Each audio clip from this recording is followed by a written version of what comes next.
Can I ask who just joined us with the phone number last three digits 33? Yeah, this is Ken Moen. Thanks for being here. Morning. I think we are just waiting on the chair and Mr. Abraham to join us, so we still have a minute or so.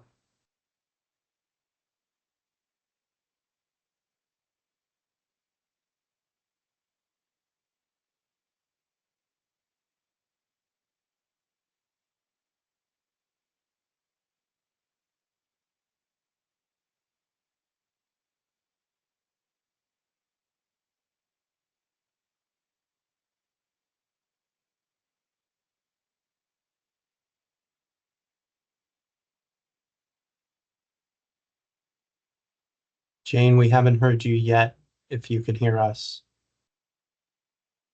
Yeah, we can't hear you.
Good morning, everyone.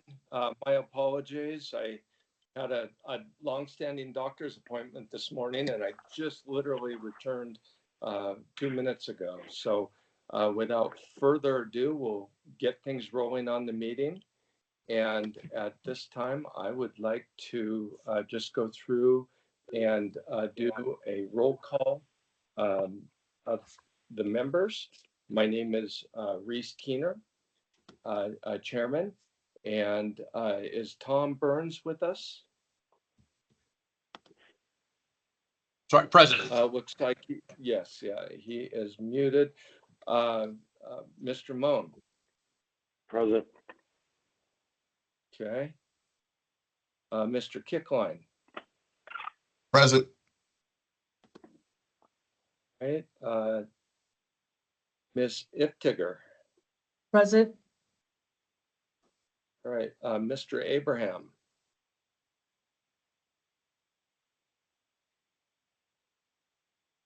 All right. Mr. Horton. Present. And then we have a new member, I understand, Juana from the city of Fernley. Is Juana on the phone? Can you hear me now? We can hear you now. I can, yes. Hi there. This is Jane Moon. I'm the Director of Tourism and Special Events for the City of Fallon. Okay. And if during public comment, I'm going to ask you to just introduce yourself, tell us a little bit about why you're interested in the board. But for the record, we do have a quorum to conduct business. And with that, I know that it looks like we also have some visitors as well. Is there any public comment at this time? And with that, I'll ask Ms. Moon to introduce herself. Welcome.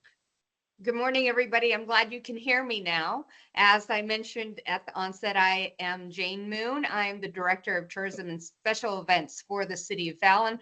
I also serve on the Nevada Commission on Tourism as the Rural Commissioner. So that is the lead into this seat here. I am that seat for the Nevada Commission on Tourism.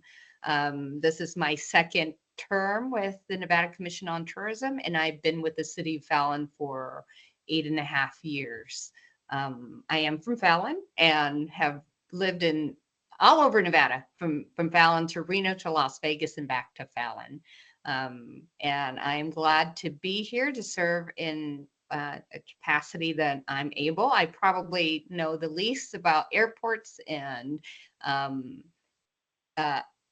any of those areas than any of you, except for that I travel a lot with RCVA, LBCVA, and Travel Nevada. We just came back from a mission to sell Nevada in the East Coast, Philadelphia, New York, on Friday.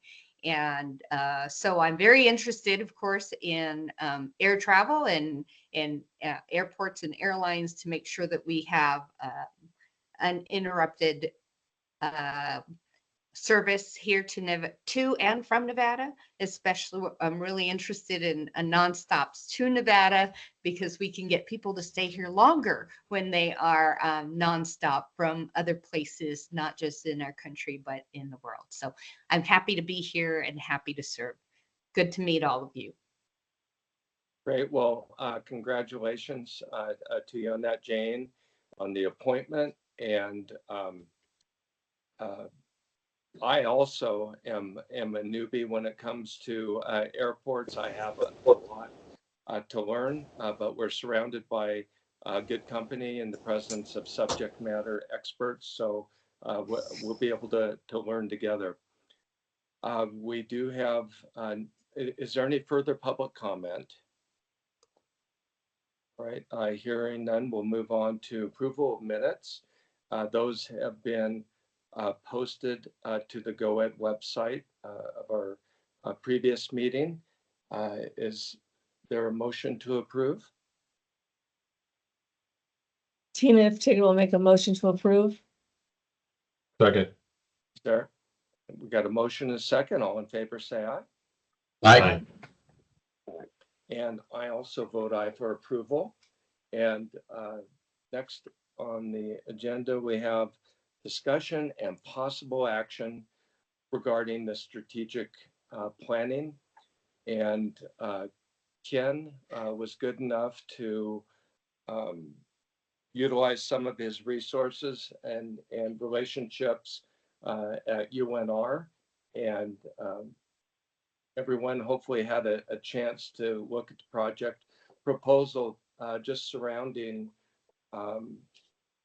providing some direction to the board in terms of organization, including strategic mission statement, vision statement, key priority items, set of strategic goals and objectives, development of a set of actionable items, development of a set of metrics for performance, steps for annual evaluation of the 5-year strategic plan. And I was, I've been familiar with the work that Fred Steinem has done on the board, or excuse me, in his capacity with his many SED studies.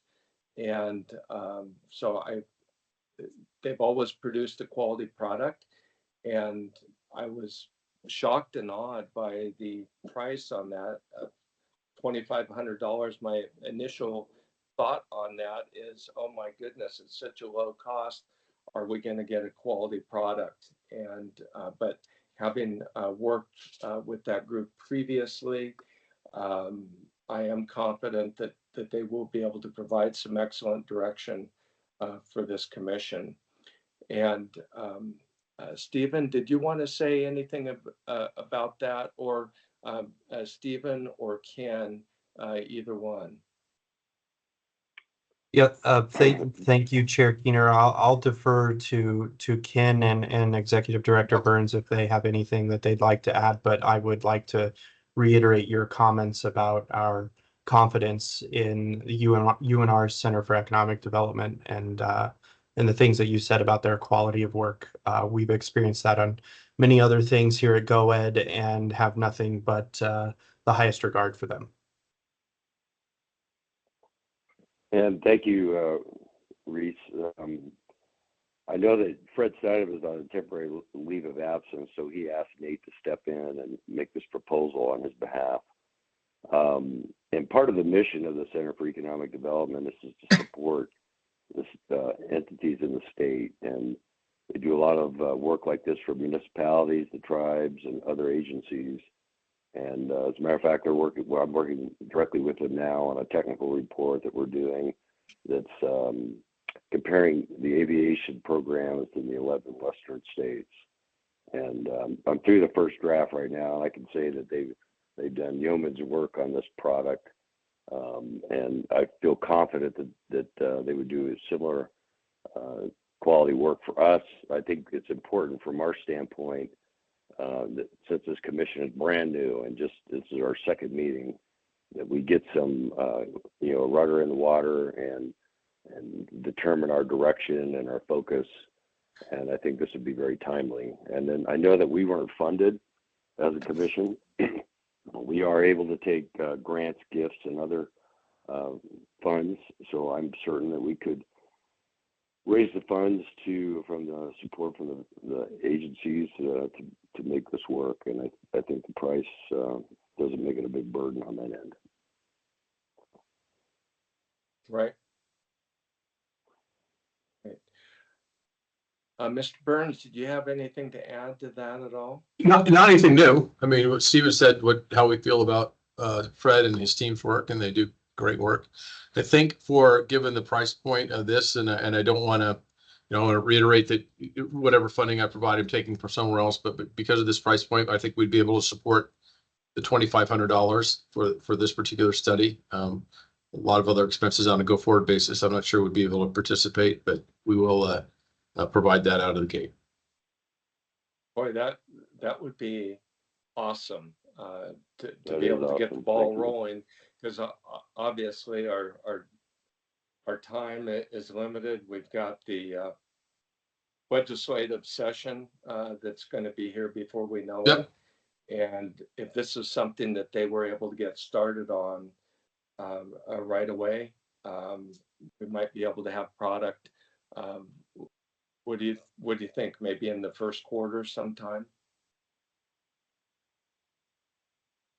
I don't know if you're asking me, I'm the wrong person to ask, but I can get the Okay, check out Ken. before then. How's that? Okay, that's terrific. Does anyone else have any concerns or questions about the scope of the proposal that we have here in our agenda packet? If GoEd is willing to underwrite this, I'm all on board with moving forward with getting the ball rolling. It will require some a level of commitment from the board members to participate in the virtual workshop. Hopefully we can all work that into our schedules. And if there's no further discussion, I'm ready for a motion on this item. Can I Tina step Turner, in I'll make a here? motion. Is there a motion? I apologize, Vice Chair Iftiger, if I could make a suggestion to the Please. chair. If in this motion, we could also establish a subcommittee that I could then work with to oversee the development of this this strategic plan. I think that would be better than waiting for a quarterly meeting of this group so that we make sure that that work is not hindered by our timelines.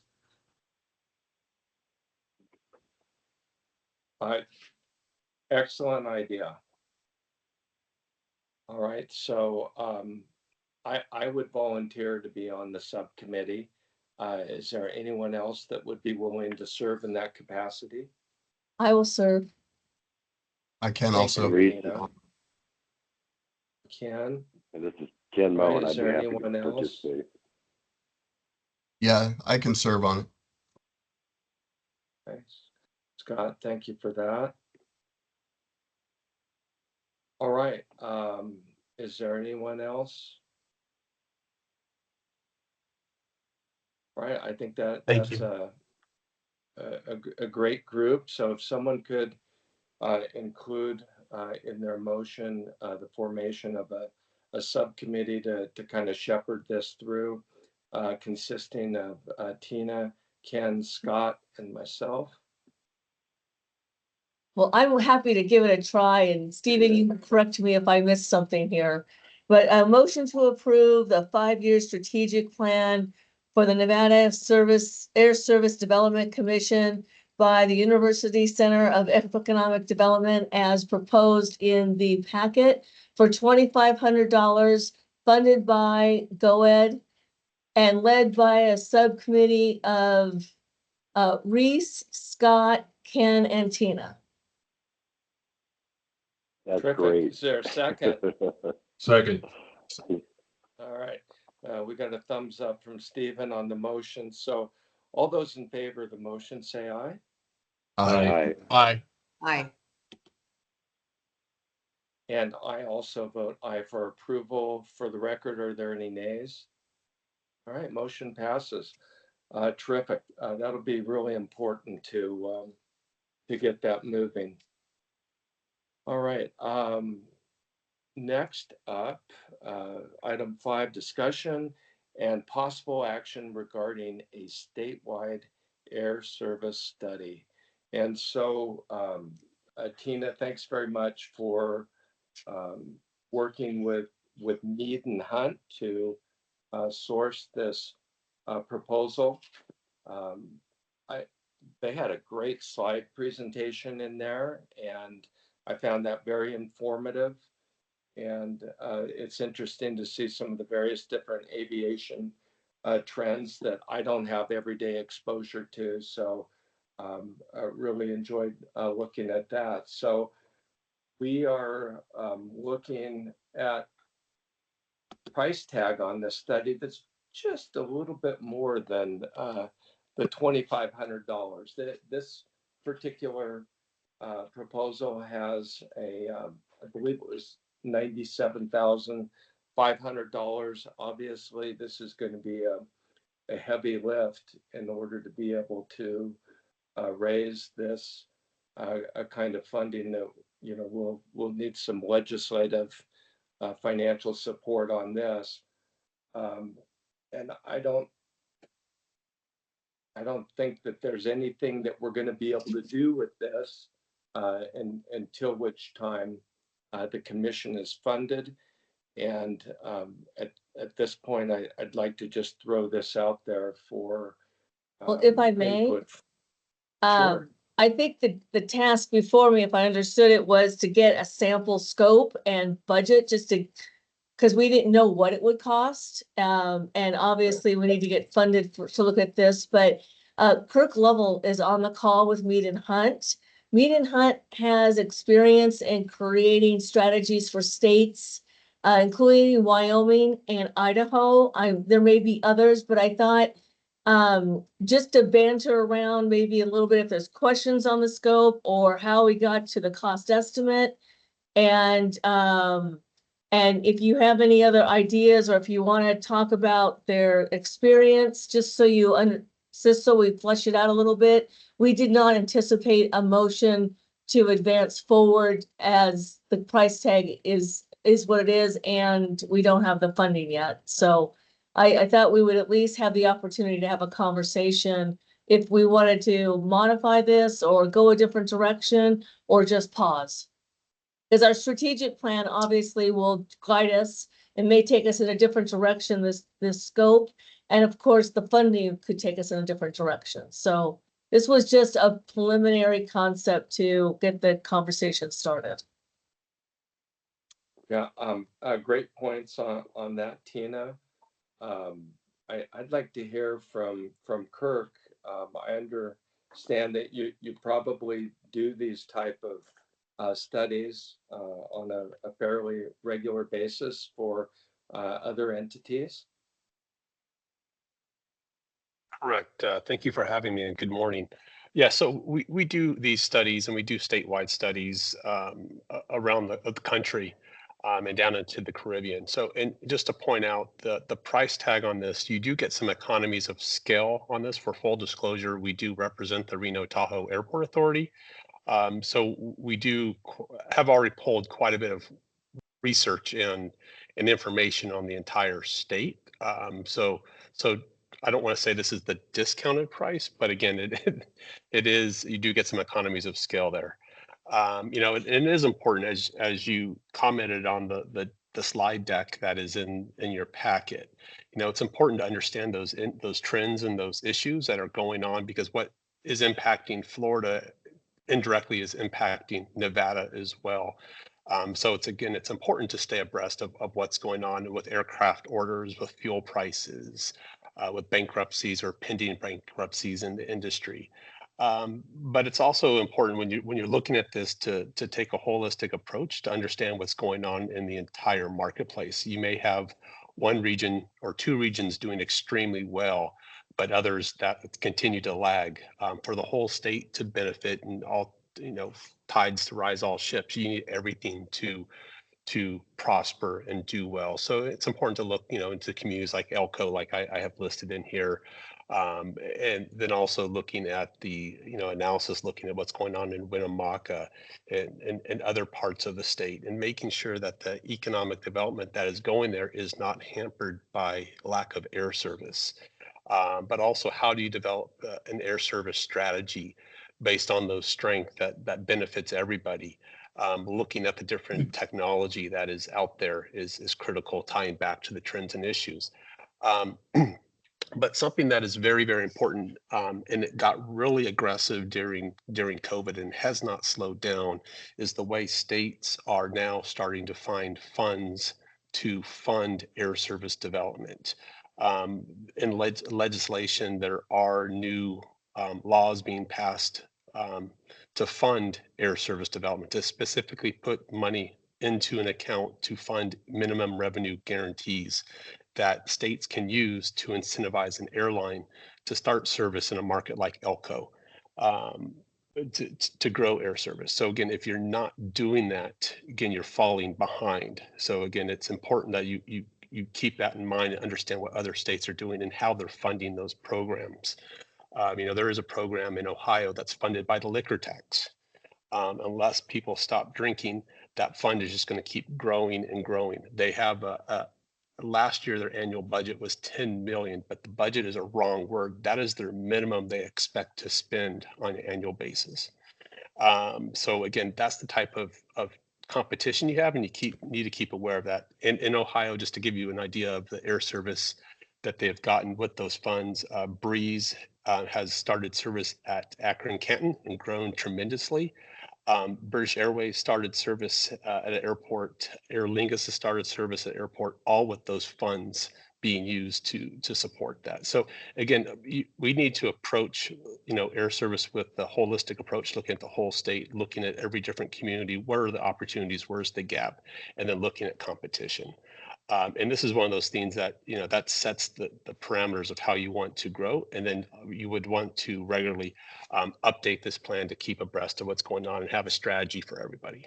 Anybody have any questions for me?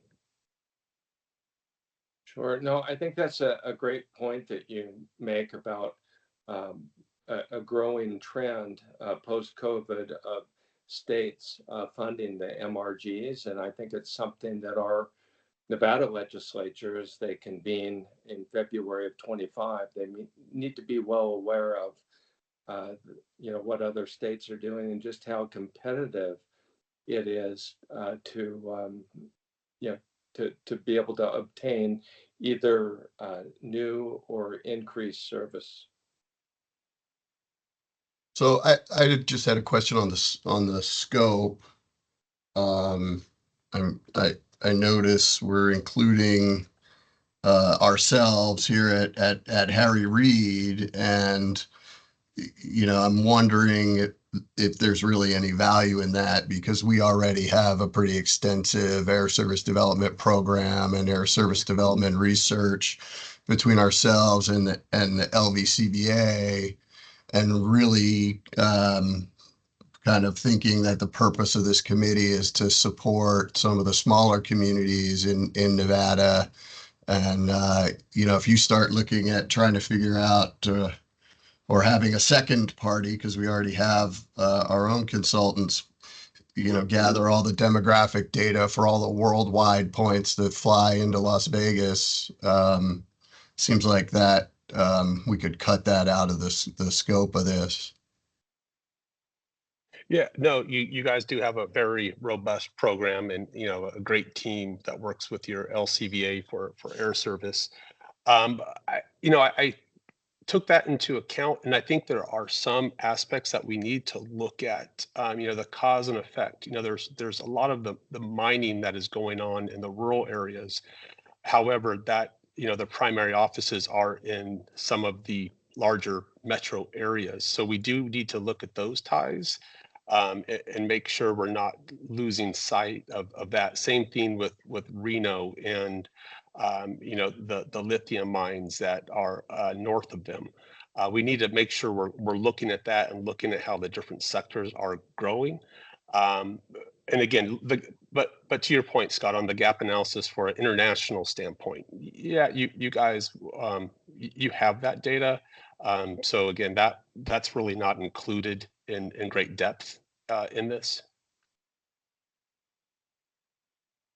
Well, and then should there be well, at least in the PowerPoint, it seems like there was a lot of focus on what's happening with the major airlines and, with the change in the legislature last time, should there be funding available, it could go to air taxis and some of these smaller groups like JSX with a much smaller aircraft that's far more likely to hit some of these smaller communities. I mean, knowing what's going on with the fleet size at some of the majors really doesn't impact Fallon or Ely too much. I think it's pretty unlikely that a 250 seat aircraft fly into one of those.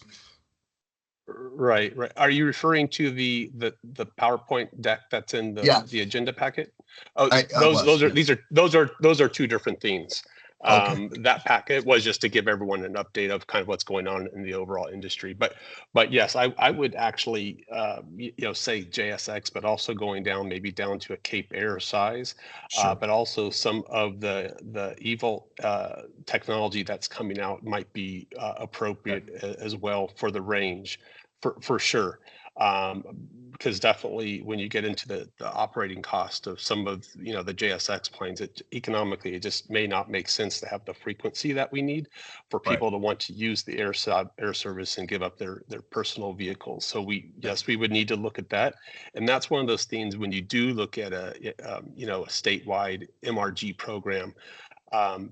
And if Nevada's at the forefront of so many different things, but being in that space, with the air taxi movement, that would be something incredible to be at the forefront of driving that technology in the state, especially from some of the smaller communities, and obviously working at how do you connect that into the bigger airports, Reno and Las Vegas, to feed into what you have for the existing air service for potential hypothetical code share partnerships, but also for that local traffic. So I think there's an opportunity to be really innovative and be at the cutting edge here with the smaller aircraft. But you're absolutely right, Scott. We're not getting a 220 seat airplane from these smaller communities into Vegas or Reno, unless you know something I don't. No. Right. This is a question for Tom. When the commission does have some funding and we're ready to go out and award the strategic study, is this something that will have to go out to RFP? Yeah, I was going to bring that up. I think there, because of the size, as we look back, I think the threshold is $3,000. And Stephen, if you know better than I do, please correct me. We can just, so what we just did for the mission statement and that kind of stuff with through Fred Steinman's office, we're able to do because of the size of the contract. The contracts of this size, I believe, have to go out through purchasing. Right, okay, yeah. I We figured that- anticipated that that would be the case. Again, this was just the first foray into introducing a concept like this. We may not want to go down this path at all, but you know, with Nevada procurement laws, we know. I mean, I just Yeah. wanted to introduce Kirk, introduce Mead and Hunt, introduce different ideas. No, it's to- absolutely a worthy conversation. So I don't mean, if I came across any different, I apologize. That's not where I said it. This is all healthy conversation. It's just what the rules are. Thank And you. from the Mead and Hunt standpoint, we had anticipated that. But Yeah. if you do set a budget, I would actually increase your budget, and I would double that just to make sure you are covered. And also take into account that the strategy may result in additional task, because you may find a huge opportunity. So when you're budgeting, asking for money to be set aside, make sure you're accounting for all that.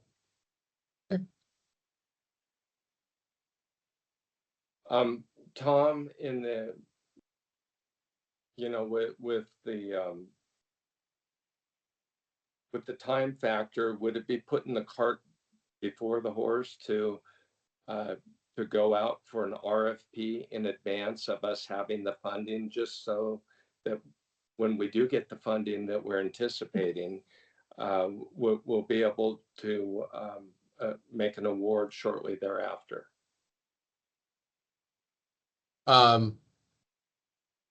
Guess I'm not sure how.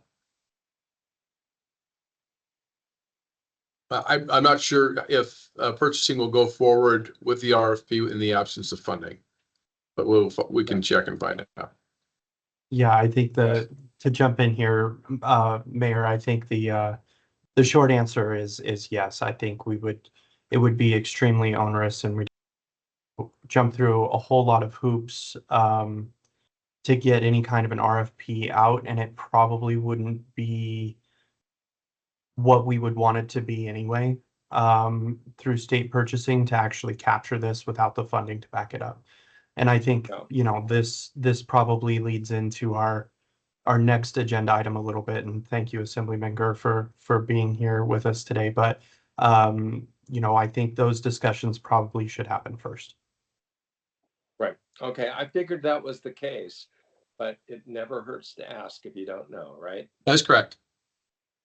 But All right. one Is there thing that anyone we, else? uh, Go right ahead, Reese, Ken. I was just gonna say, one possibility to consider might be a request for information or an RFI, if we wanted to get some additional insight on some of the other opportunities. All right.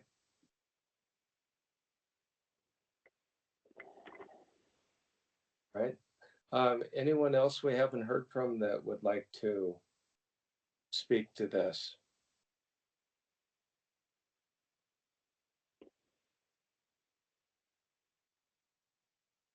Well, this is agendaed for possible action, discussion and possible action. So it's somewhat intriguing to me, Ken's thought of an RFI, and I'm not really familiar with that, but obviously it's self-explanatory. But let me throw it back to Kirk. And if your company receives an RFI, I guess like much the way you did with Tina, but you've got a relationship with Reno Tahoe, is it something that you guys would respond to? Yes, Mead and Hunt would. I can't obviously speak for other firms, but I would anticipate other firms would be interested in this opportunity as well, considering it is for the state of Nevada. All right, thank you. All right, well, is there an appetite to pursue an RFI?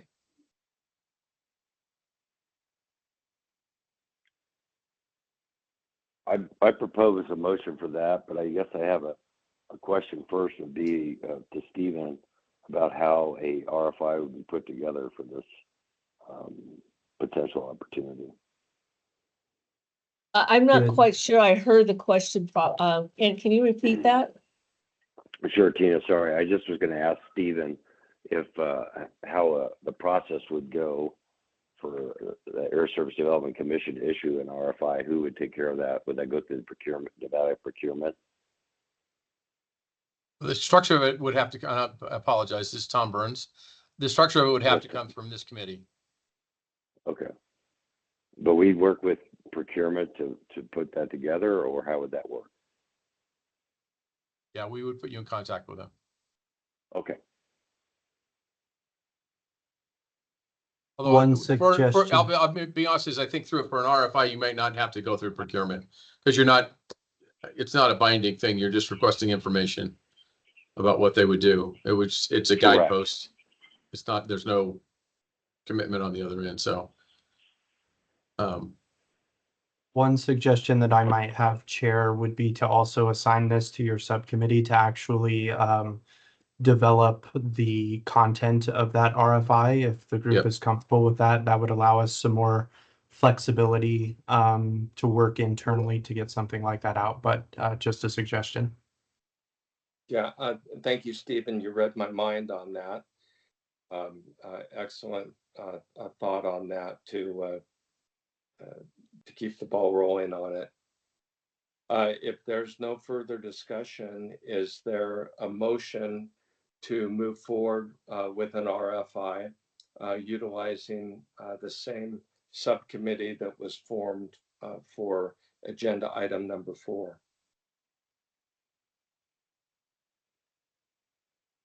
This is Ken Moen, so moved. Is there a second? Second. All right, we have a motion on the table. Any further discussion? All right, I'll call the vote. All in favor, say aye. Aye. Aye. Done. Are there any nays? All right, motion passes. All right, let's move on to item number 6, discussion on the 2025 Nevada legislative session. Assemblyman Gurr, thank you so much for joining us this morning, and we value your input. Bert is my assemblyman, and he's got a very small assembly district, one of the smallest in the state. I'm completely joking on that. Bert covers from the Idaho border all the way down to the California border. Bert, you're bordered by 3 or 4 states on your assembly district.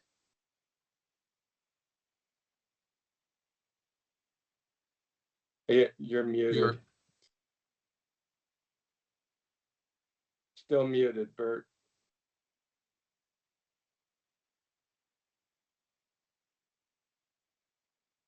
Yeah. Should be in the Guys, upper I'm- right-hand corner, Bert. There should be a mute, unmute, or mic. microphone button. I'm not used to Yeah, I Teams. hear so- There you go. There you go. What was your question, Reese? I was trying to figure out where to go. Oh, how many states does your assembly district border? Three, Idaho, Utah, and California. How nice would it be to fly to Reno for meetings, or to fly to Vegas? That would, I'm sure, really leverage your time. Yeah, a normal trip to Vegas or Pahrump, which is in my district, but Pahrump being the specific one, is a 3-day trip for a 2-hour meeting right now. Right. You know, and if I want to fly out of Elko right now, it's still a 2-day trip at a bare minimum. Reno, you and- can't even fly to. So How many miles have you driven in the last year, Bert? oh God, I have no idea, but I know in the last 5 weeks, I think I put over 4,000 miles on my truck. Right. Right. And I mean, there's many people like Bert that are out in rural areas like Elko that have business around the state. And, the travel presents, a real challenge for people that aren't situated in a metropolitan area. And even if you're in Vegas coming up to Reno, or excuse me, up to Elko, you still have to leave the state in order to get to Elko via the Salt Lake City connection. So, Bert, I'm going to throw it over to you, and with respect to the Nevada Air Service Development Commission, you know, what do you see on the horizon? And I know it's still really early, but what do you see coming down the pike, and what do we need to do, and what do we need to be focused on? Really good question. What's coming down the pike? As I think some of you know, I've already submitted the bill draft request to pretty much mirror what we had last session. We've taken some stuff off in conversation with Stephen and you, and it's in there. The language coming out of LCB, we probably won't see anything until maybe early December, or maybe late December or early January. So we have a lot of time to craft and draft the stuff that's going to work for the Air Service Commission. I'm not sure we included anything about the Air Service Commission in the request, did we, Stephen? Yeah, I think, Assemblyman, that the funding that we had discussed would have gone to, just like it did in the original bill from last session, would have gone to the fund for this commission. Okay. So yeah, we've got the request in, and I think Stephen helped guide the bill through last time. Has really good knowledge on what we need to do and how to do it. Far better than a returning sophomore does. Stephen's been down there a lot and knows it. And I'm following his lead, and the lead that Susan Fisher left after she left. She did a really great job, you guys, for everybody involved in it, if you don't know that. I'm sad she retired, but with Stephen's help and direction now, I know he can't lobby for it this time, but we can have an awful lot of input, and it's one of my main goals. It was one of my main bills last session. It's one of my main bills this session. We need to get air service into these rural communities in some form that's affordable and consistent and has some frequency, so we can get back and forth from Elko to Reno, Carson. If I can just get to Reno on an airplane without having to fly into Salt Lake and do it on a Friday night and a Monday morning, I wouldn't have to spend all that money for a fancy place down in Carson City, like the Union Plaza or the Plaza Hotel. So that's my direction focus. There's not a lot to do right now except the underneath stuff, which is being done at LCB, and maybe send in new language as soon as we can, if we need it. Right. And thank you so much for your support of the bill. Everything was funded to the tune of $2 million until about the last hour of the last session. So hopefully we'll be able to get it past the finish line this time with the funding intact, and hopefully your fellow legislators will be amenable to really considering the merit of the request. And Reese, maybe as we go through, we need to strategize how to get it done with the, for lack of a better way of saying it, the other side of the House. My side of the House and the Senate was all in favor of it. And it turned out not to be that way, as you're well aware. 11 o'clock on the last night, they pulled the 10 million out to incentivize flights, left the 2 million in. I don't know if the Air Services Commission has got the 2 million or not. Or that 2 million was a different fund. Oh, that's right. It went to the Nevada Fund for Aviation. Right. Oh, correct. So it went somewhere else even, huh? Yes. You gotta love that last day of the session. You just gotta love it. Whatever we can do to protect that, and it doesn't matter whose bill it is as it goes through. We got to get the bill done, and to that end, as we work through it, Maybe we'll look at having partners from the other side, or maybe even if we have to change names on it, I don't care. This isn't about me, it's about getting the thing done. And I want that real clear that it's not, this is to me should be a nonpartisan issue. Mhm. Should have never been bounced around like it was in committees. And to that end, that's what I want to see happen. However we have to do it, let's get it done. Does anyone else have any questions for Assemblyman Gurr or suggestions? Assemblyman Gurr, this is Ken Mullen. I just want to let you know that the Nevada Aviation Association really appreciates the effort and all the work that you put in and getting those that bill through. I know that there were a lot of stumbling blocks at the very end, but we are working on our legislative plan for the 2025 session this year, and we have retained Black & Wadhams as our lobbying firm, and have a meeting with them this afternoon, and we'll be making sure that we connect with you on that. Yeah, thank you, Ken. I appreciate that. I've already met with Black & Wadhams once. Oh, super. About 2 weeks ago, so I know who your new firm is. They mentioned it, and they mentioned some maybe different directions with the bill. So I figured that you guys will work together and let me know what you need to do, and we'll just push it forward. Absolutely. Well, great. If there's nothing further on this, then we'll move on to item number 7. Thanks again, Bert. I appreciate everything you do for the state as well as the citizens within your assembly district.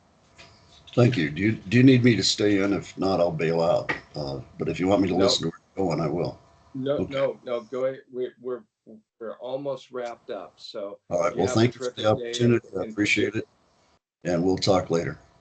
Bye. Thanks, someone. Thank you, Bert. Bye. And Reese, I have one quick question before we jump.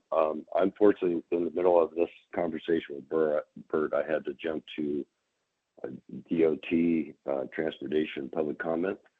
And so I may miss part of this, but was there any discussion from GOED's perspective about there being a line item in their budget for the Air Service Development Commission?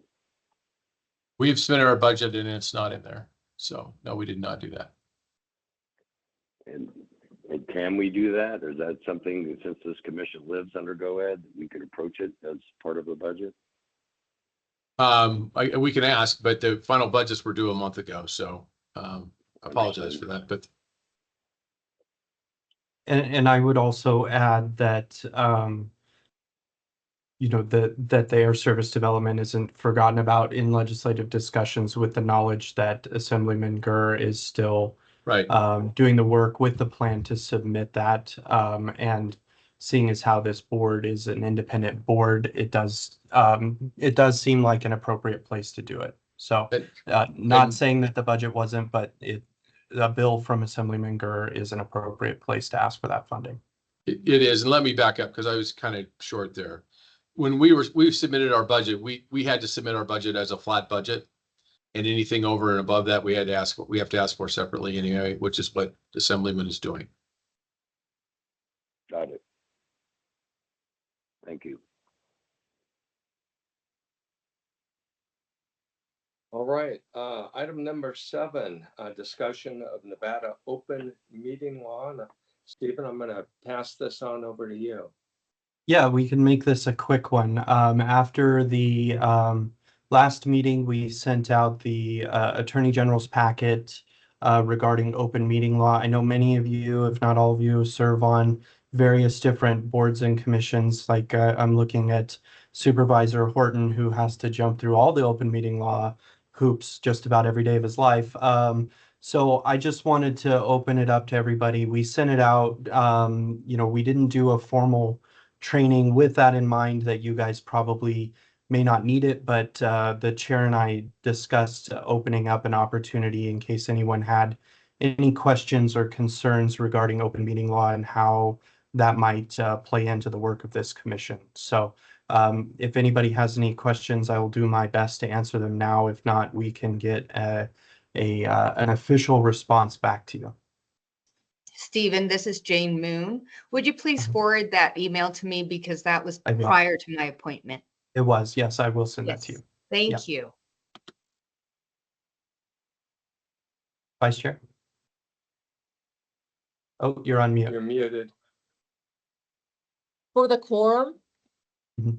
Not for the quorum, but for the subcommittee, since it's not a quorum, do we have to follow open meeting laws? We will, yeah, it will be an agendized meeting and we'll do it just like we do this one.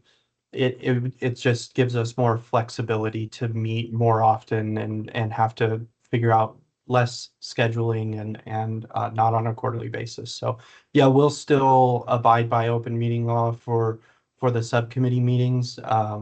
It just gives us more flexibility. Yeah. Thank you for the clarification. And Stephen, this is Ken. Question regarding communication between commissioners. Is there a limit on direct communication? Yes. So if I So call there, Tina up, yeah, there is. So you can call Tina and talk about going to, lunch or the football game you watched over the weekend, that's fine.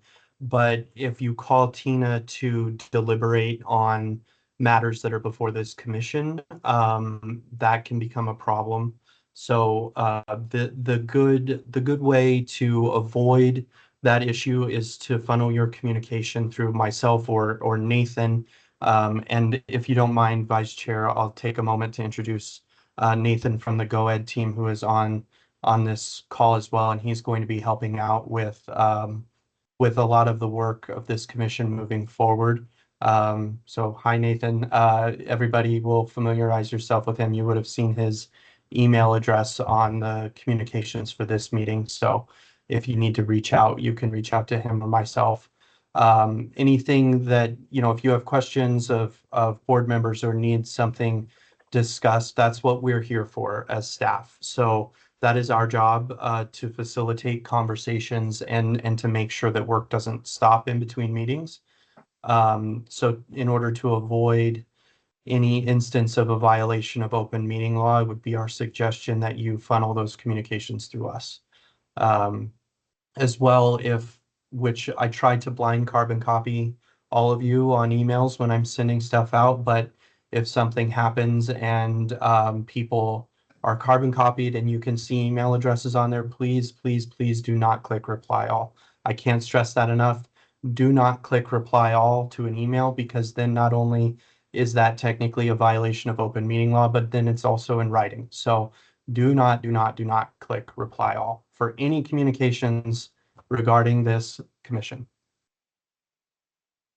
I hope that And answered your Stephen, question. yeah, Long-winded. Nate, could you just say hi and tell people what valuable function you serve here at GoEd, so that they have some sense of where you're.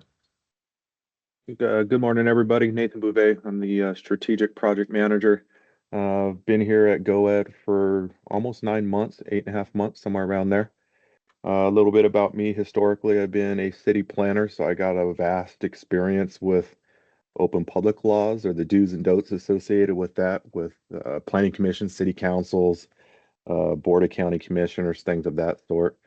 Also have some experience in not just the public sector, but the private sector with some local home builders here in town and such. So anything I can do to assist or help all of you out, just let me know. Great. Great, sounds good. And I'll be in touch with both Stephen and Nathan on some potential times for scheduling our subcommittee meeting. And like you said, just let you guys disseminate the information on that. All right. So I don't think there there's any any- other questions, but Ms. Moon, I will definitely send you that packet.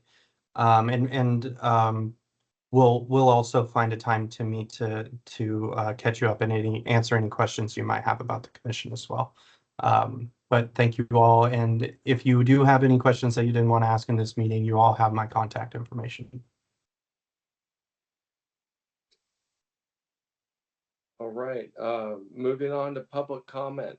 Any parting shots